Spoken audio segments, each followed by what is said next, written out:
Hey everybody, welcome back to my Manifesting with Change series. And today, day 3, we're going to be talking about accepting your new identity and letting go of the old one, and how that's pretty much automatic so you don't have to effort.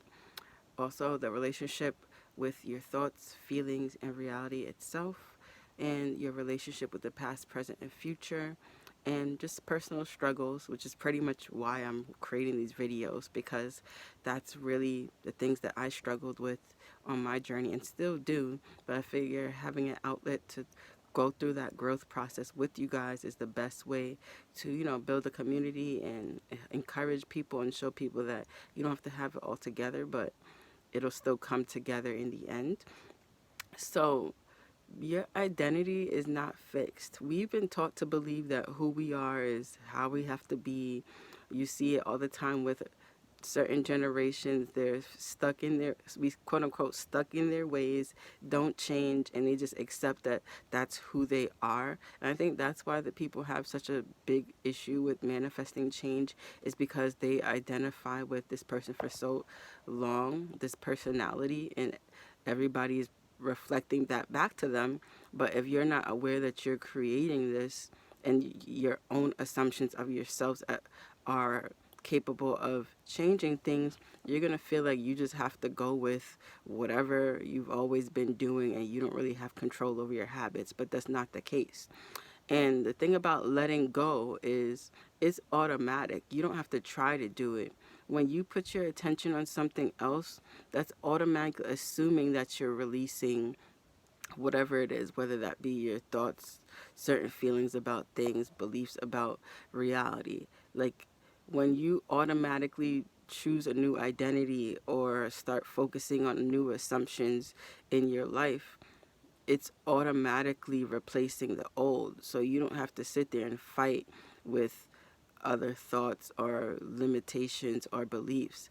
Just a natural byproduct of you focusing your energy on being someone different now is automatically replacing the other things. It's just you have to continue being consistent in that new story, in those new assumptions, long enough for you to feel rooted and secure in that, long enough for you to continue to see, will basically show yourself the evidence that this is who you are now. So that's why it's more of a decision to own that identity the same way you owned the old one, whatever it is that you're changing about yourself or your life. Now, yeah, like I said, you automatically let go when you focus on something new. So think about like birthdays. Every year we decided that we get a year older, and in just a minute, when the clock goes from 11:59 to 12, okay, I just turned 21. I didn't go through this purging process. I didn't go through, oh my God, but I was 20. How can I just be 21 just like that?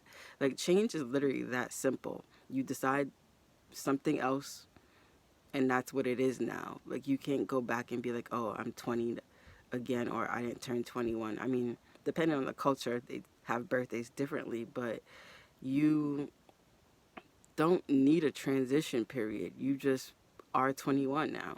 So the same way you just turned 21, or whatever age it is, you are confident now. You are secure. You are master manifesting. You've always been, but it's really just putting your attention on it and going about your business.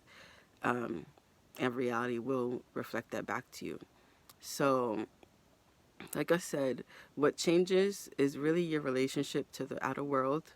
What changes is really your perception and the meanings you give things. So that's why I put thoughts, feelings, and reality, because all of those things stay the same pretty much, but you have a different meaning, a different assumption about it. Say you're depressed.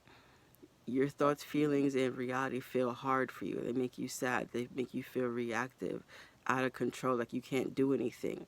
But if you manifested being out of depression, and now you're happier and more fulfilled with life, those thoughts can come up, but you're not feeling like they have power over you anymore.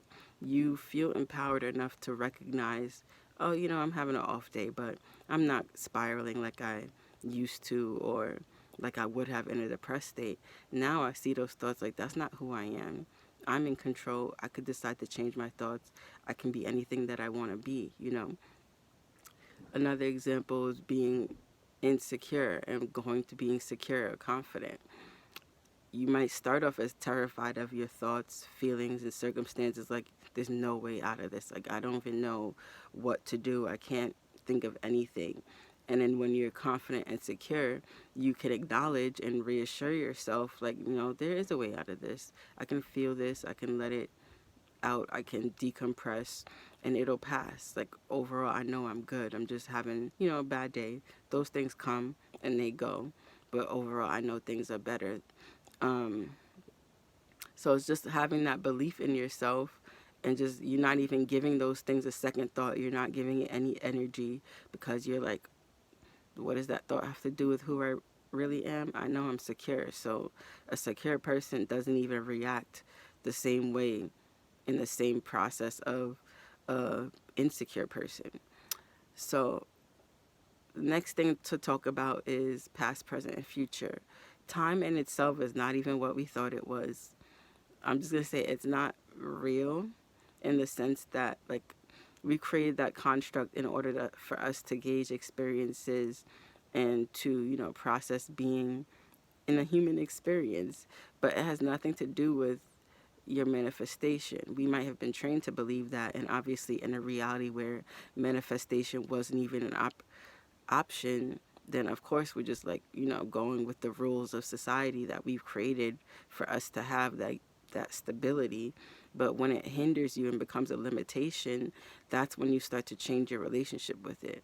So in this sense, like, someone thinking of a bad past experience, they could perceive hardships and struggles as um, something that they just can't overcome, something holding them back continuously, and there's no way out.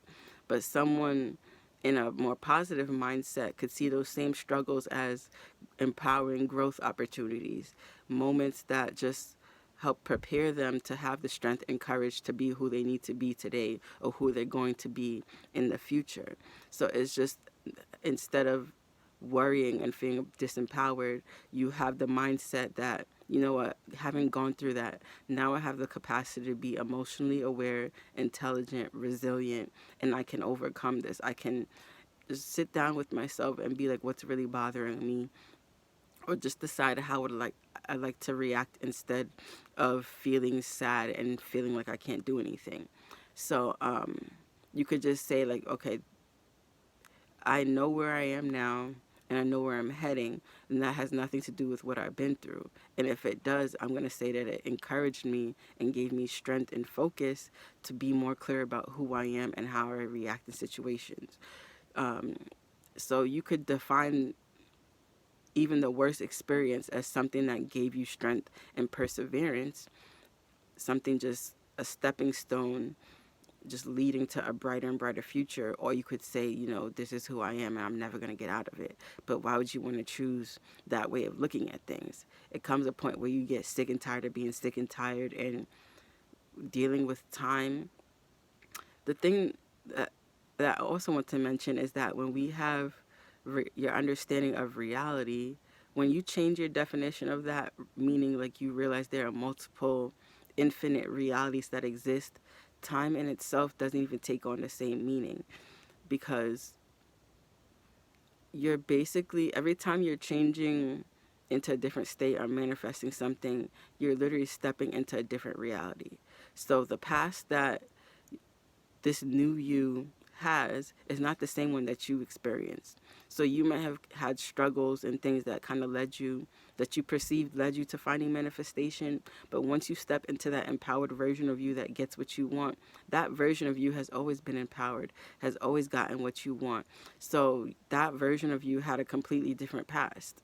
So if you really want to break down time, the past that you experienced and the past that this new identity of you that you're creating has are two completely different realities. So I know that's where things get complicated. I'm not going to go too in depth because we have another video on time and I can do more about that later.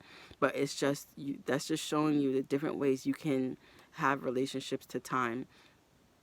And just realizing, like, even in changing your relationship with the present, there's so many things that you could do to kind of live in the moment and have that satisfying and fulfilling feelings about things, but you just have to do your best to try and interpret it that way.